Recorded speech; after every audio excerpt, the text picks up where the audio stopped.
A pleasant day, Marians, to our respected principal, Ma'am Juliet Talumines, dedicated teachers, proud parents, honored guests, and my fellow graduates.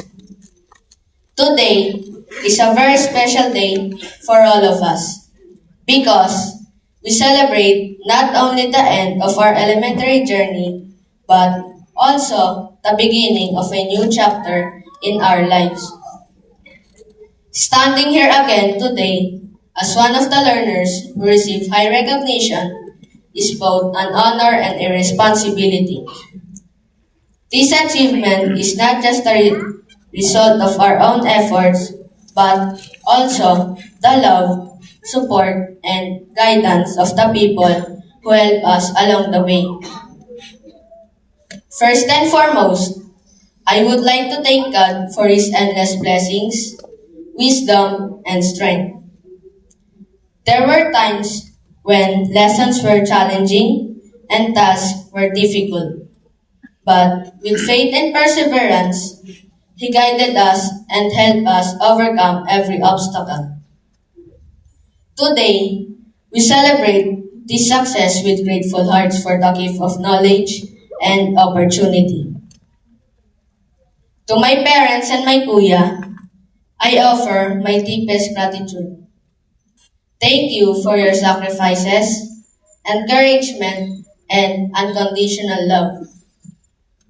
You supported us through sleepless nights of studying, reminded us to stay focused on our goals, and believe in our abilities even when we doubted ourselves.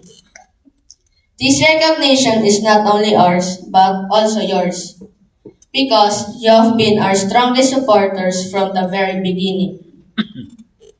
Also, to my titos and titas in Batangas, thank you for all the love and support since day one. Kayo ang aking one shot away. To our teachers, thank you for your patience, dedication, and passion for teaching. You did not only teach us lessons from books, but also important values that will guide us throughout our life.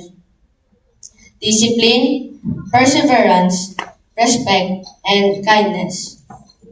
You inspired us to aim higher, believe in ourselves, and always do our best. To our school, thank you for being our second home. Within these classrooms and always, we discovered our talents, developed our skills, and built the foundation of our dreams. The knowledge and experience we gained here will always guide us as we move forward in our educational journey. To my classmates, friends, and fellow graduates, thank you for the friendship, support, and memories we shared.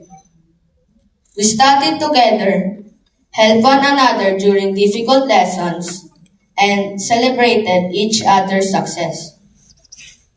These moments made our elementary years meaningful and unforgettable. Receiving this recognition today reminds us that success comes from hard work, determination, and the support of the people around us.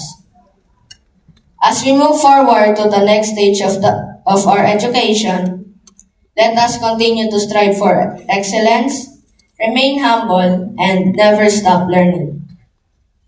Once again, thank you to God, our parents, families, teachers, school, classmates, and friends for guiding us toward this achievement. Congratulations to all the graduates, and may we continue to pursue our dreams and make our families and community proud. Thank you, and God bless us all.